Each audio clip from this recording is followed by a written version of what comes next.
Jai Hind students, class 9th, exercise 10.4, question number 5. Three girls, Reshma, Salma and Mandeep, are playing a game by standing on a circle of radius 5 meter drawn in a park. Reshma throws a ball to Salma, Salma to Mandeep, Mandeep to Reshma. If the distance between Reshma and Salma and between Salma and Mandeep is 6 meters each, what is the distance between Reshma and Mandeep? एक circle पर खड़े होकर एक दूसरे को ball फेंक रही हैं। तो बच्चा ये तो पुराने ज़माने के खेल हैं, आजकल के बच्चे तो वीडियो गेम्स खेलते हैं, है ना। तो ये रहा क्वेश्चन नंबर 5। एक पार्क में बने 5 मीटर त्रिज्या वाले वृत्त पर खड़ी 3 लड़कियां रेशमा, सलमा एवं मनदीप खेल रही हैं। रेशमा एक गेंद को सलमा के पास, सलमा मनदीप के पास तथा मनदीप रेशमा के पास फेंकती है।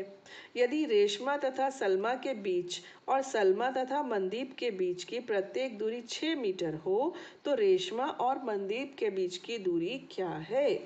प्रॉब्लम हम मैथ्स वालों को दे दी इन्होंने कि है ना हमारे बीच की डिस्टेंस निकालो। चलो भाई निकालते हैं। ये है बेटा, मैंने पहले ये डायग्राम बनाया, यहाँ से आपको थोड़ा एक्सप्लेन कर दूँ फिर वहाँ पर आते हैं।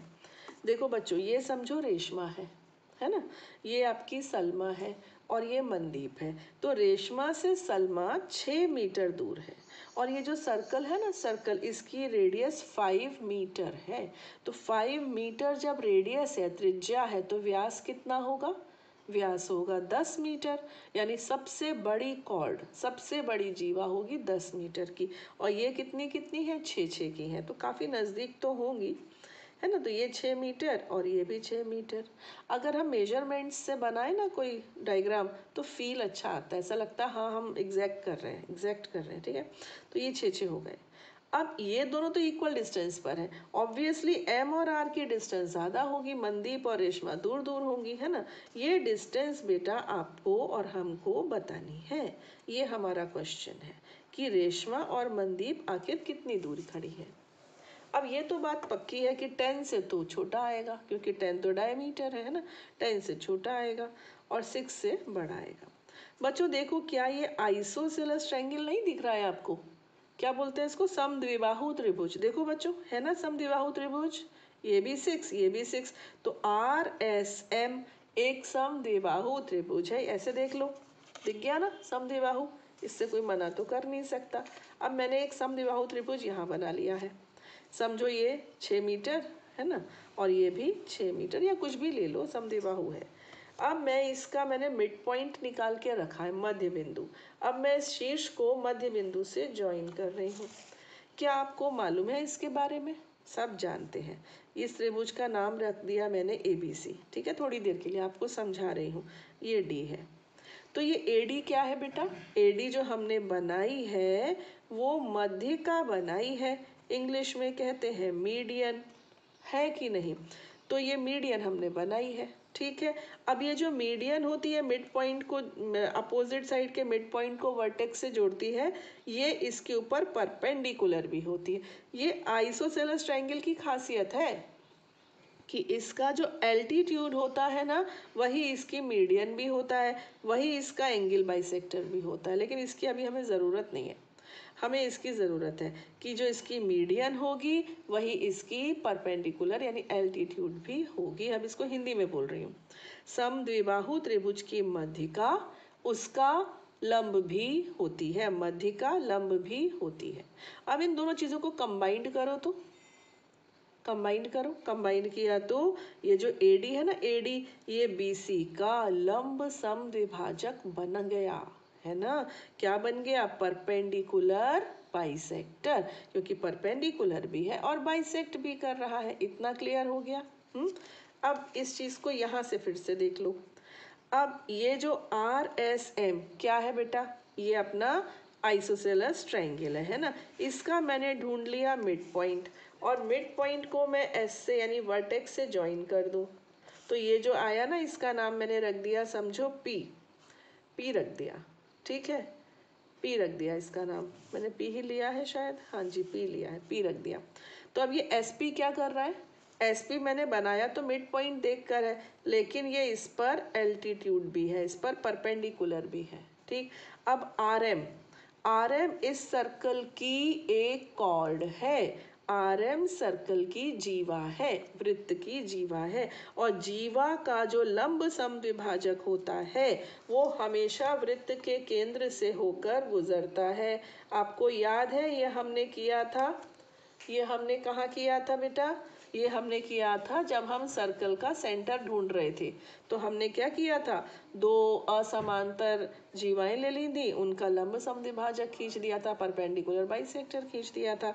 तो ये जो आर एम है ये इसका परपेंडिकुलर बाइसेक्टर है, तो it should pass through the centre of the circle, it is mandatory, it should pass through the centre of the circle, it must pass through. तो ये जो है ना एसपी, ये इसको आगे बढ़ाओगे तो ये सर्कल के सेंटर से होकर गुजरेगा ही गुजरेगा। ठीक, ये प्रॉपर्टी है। अब मैं एक काम कर रही हूँ, कंस्ट्रक्शन कर रही हूँ। अब मैं आर और ओ को भी ज्वाइन कर रही हूँ। ये देखो, ये मैंने आर और ओ को भी ज्वाइन कर दिया। ठीक, अब बच्चों बहुत ध्यान से देखना, बड़ी प्यारी चीज़ बन गई। इसको ज्वाइन किया तो इस सर्कल की रेडियस क्या है? रेडियस है 5, तो ये आर ओ हो गई 5 मीटर, ये रेडियस है। और ये ओ एस, ओ एस भी तो रेडियस है बेटा, ओ एस है ना, ओ एस भी 5 और ओ आर भी 5। इतना क्लियर हो गया। आर एस, आर एस क्या है? इस सर्कल की कॉर्ड है। आर एस इस वृत्त की जीवा है। इसके ऊपर भी सेंटर से मैं परपेंडिकुलर बना देती हूँ। इसका रीज़न है, अभी पता चल जाएगा। ये मैंने परपेंडिकुलर ड्रॉ कर दिया। अब आपको एक थ्योरम याद है कि सेंटर से अगर हम किसी कॉर्ड पर परपेंडिकुलर ड्रॉ करते हैं तो वो कॉर्ड को बाइसेक्ट करता है। केंद्र से जीवा पर डाला गया लंब जीवा को समद्विभाजित करता है। ठीक है, अब इसका नाम यहाँ पर मैंने एन रखा है अपने डायग्राम में, तो यहाँ भी मैंने एन रख दिया। ठीक, अब एन क्या कर रहा है? आर एस का मिड पॉइंट है, तो आर एन कितना हो जाएगा बेटा? 3 हो जाएगा ना। आर एन 6 का आधा 3 हो जाएगा, 3 ये हो जाएगा। अब अगर मैं ट्राइंगल ओ एन आर को देखूं, ओ एन आर, सब बच्चे देखो ओ एन आर दिख रहा। अब ये कैसा है बेटा? ये राइट एंगल टू ट्राइंगल है, समकोण त्रिभुज है। समकोण त्रिभुज में तो पाइथागोरस प्रमेय बड़े आराम से लगती है ना। तो समझो मैंने पाइथागोरस अप्लाई कर दी, तो ये 5, ये 3, ये मुझे याद है। अब तो आपको भी याद हो गया होगा, 8th क्लास में पढ़ा था पाइथागोरियन ट्रिपलेट होते हैं, 5, 3 और 4 का होता है। लेकिन हम लिख के करेंगे, हम लिख के करेंगे, अभी तो हम आपको समझा रहे हैं। ये 5 है, ये 3 है, तो ये ऑटोमेटिकली 4 आ जाएगा। इतनी बात क्लियर हो गई। मैंने क्या किया अभी तक? अभी तक मैंने सिर्फ एस ओ बनाया है और ओ से इसके ऊपर परपेंडिकुलर ड्रॉ किया, इतना काम किया है। फिर मैंने पाइथागोरस लगाकर 4 भी निकाल लिया। अच्छा जी, एक चीज़ और बता दीजिए, किसी भी ट्राइंगल का एरिया यानी क्षेत्रफल क्या होता है? 1/2 बेस इंटू हाइट, है ना, यही होता है ना। अब ये कोई ज़रूरी है कि बेस हमको वो ही लेना है जो बेस दिख रहा है, ऐसा कोई ज़रूरी नहीं है। आप इसको भी बेस ले सकते हो, आप इसको भी ले सकते हो। हाँ, लेकिन अगर आप इसको बेस लोगे तो ये हाइट है, और अगर इसको बेस लोगे तो आपको हाइट बनानी पड़ेगी, परपेंडिकुलर ड्रॉ करना पड़ेगा, है ना। लेकिन ले तो सकते हो, इसको लोगे तो यहाँ से ड्रॉ करना पड़ेगा। अच्छा जी, दूसरी बात सुन लीजिए, मैंने इसको बेस लिया, इसको हाइट लिया, एरिया निकाल लिया। ठीक है, मेरी फ्रेंड ने कहा नहीं मैं तो इसको बेस लूँगी, इसको हाइट लूँगी, वो भी एरिया निकाल रही है, तो क्या एरिया अलग अलग आएगा? एक ही आएगा, क्योंकि एक ही ट्राइंगल का तो निकाल रहे हैं हम दोनों जने, है ना। तो एक ही ट्राइंगल का एरिया, चाहे मैं इसको बेस मान के निकालूं, चाहे मैं इसको बेस मान के निकालूं, इक्वल आएगा, है ना। इस चीज़ का यूज़ हम यहाँ पर करेंगे। हम लेंगे ट्राइंगल ओ आर एस, दिख गया? ओ आर एस दिखा ना, ओ आर एस। ठीक है, एक बार मैंने लिया बेस आर एस, तो हाइट क्या लेनी पड़ेगी? O N.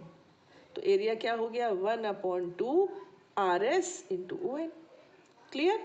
अब मेरा मन हो रहा है मैं बेस ले लूँ एसओ, क्योंकि एसओ मुझे पता है ना 5 है ना, एसओ, एसओ ले लिया तो हाइट क्या होगी, हाइट होगी आरपी, एसओ के ऊपर हाइट होगी आरपी, और मुझे आरपी पता चल गई, मैं उसको डबल कर दूंगी, मुझे आरएम मिल जाएगी। मुझे आरएम ही तो निकालनी है बेटा, तो आरएम डायरेक्ट तो आ नहीं पाएगी, पहले आरपी निकाल लो, आरपी का डबल कर देंगे तो आरएम आ जाएगी।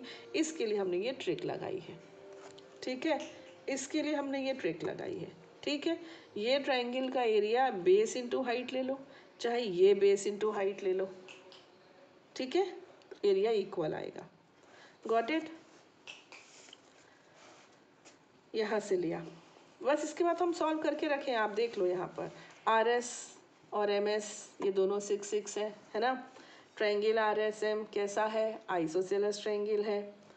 आर एस एम समद्विबाहु त्रिभुज है। अब हमने क्या किया, S P perpendicular to R M draw कर दिया, एस पी इसकी मीडियन भी है, एस पी परपेंडिकुलर बाइसेक्टर कहलाएगा, it must pass through the centre, अगर ये परपेंडिकुलर बाइसेक्टर है तो ये सेंटर से जाएगा। एस पी मध्यिका भी है, एस पी लंबसम विभाजक बन गई, अतः यह वृत्त के केंद्र से होकर गुजरेगी, ठीक है। अब एक काम हमने और किया, वो ये किया कि ओ एन बनाया जो आर एस के ऊपर परपेंडिकुलर था, फर्स्ट मेथड। अब हमने ओ एन आर, देखो बेटा ये ओ एन आर, इसमें मैंने आपको बोल के बता दिया था ना कि ये 4 आएगा, वो आप यहाँ पर शो भी करोगे, है ना। ओ एन आर में पाइथागोरस प्रमेय से 4 आ गया, है ना। इसके बाद क्या बेटा, इसके बाद त्रिभुज का क्षेत्रफल क्या होता है, 1/2 आधार गुणा ऊंचाई, 1/2 बेस इंटू हाइट। अब चाहे R S into O N कर लो, चाहे O S into R P कर लो, एक ही बात है, अच्छे से समझा दिया। ये 6, ये 4, ये 5, ये नहीं मालूम, तो ये आ गया, कितना आ गया 4.8। अब हम आरपी का डबल कर देंगे ना तो आरएम आ जाएगी। अब आप शब्दों में लिख लेना, क्या, रेशमा और मनदीप के बीच की दूरी 9.6 मीटर्स है। देखो 10 से कम आई है ना, लेकिन काफ़ी नज़दीक आई। अच्छा बच्चों, एक मेथड और है, ये उन बच्चों के लिए है जो मन करता है जिनका कि और देखें और कैसे हो सकता है, उनके लिए कोई ज़रूरी नहीं, आपको वो समझ में आ गया ना, दैट्स ऑल। लेकिन मेरा मन होता है चलो एक आध चीज़ और बता दीजिए, मुझे ये मेथड अच्छा लगता है। इसमें हम क्या करेंगे, इसमें हम ये ओ एन नहीं बनाएंगे, इसकी कोई ज़रूरत नहीं है, हमारे दूसरे मेथड में ओ एन की कोई ज़रूरत नहीं है। 2 राइट एंगल ट्रायंगल है, समकोण त्रिभुज, एक है ओ पी आर और दूसरा है एस पी आर, है ना। एक ट्रायंगल, एक समकोण त्रिभुज है OPR और दूसरा है SPR।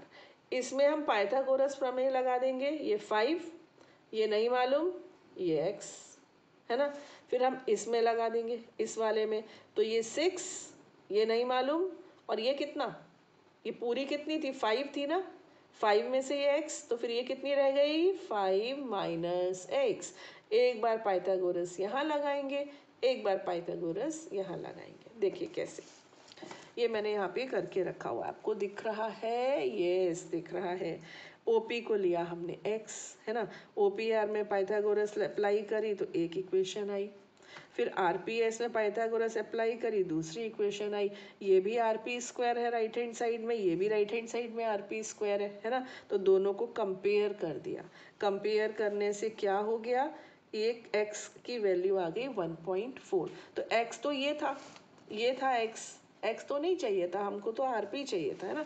तो इक्वेशन 1 जो थी ना ये वाली, इसमें हमने x की वैल्यू रख दी, x की वैल्यू रखने से RP हमको मिल गया 4.8, और 4.8 का ट्वाइस कर दिया तो हो गया 9.6। तो ये 2 मेथड बेटा मैंने आपको बताए हैं, और इस पर ज़्यादा इम्फेसिस के, इसमें ज़्यादा जोर इसलिए दिया है क्योंकि बुक में पीछे, बुक में जो आंसर होते हैं ना, वहाँ ये मेथड दे रखा है, तो फिर मैं आर्ग्यू नहीं कर सकती हूँ, मैंने बोला चलो ठीक है। तो ये आप बुक वाला मेथड है, और ये एक अनदर मेथड है, और एक मेथड है, बट मैं अब वो नहीं बता रही हूँ, ठीक है। तो ये 2 मेथड्स आपके सामने हैं, इन 2 में से आप कोई भी मेथड अडॉप्ट कर सकते हो, यू आर फ्री, ओके। सो अभी एक क्वेश्चन और है, उसके लिए मिलेंगे हम नेक्स्ट वीडियो में। टिल देन खुश रहिए, आबाद रहिए, जय हिंद।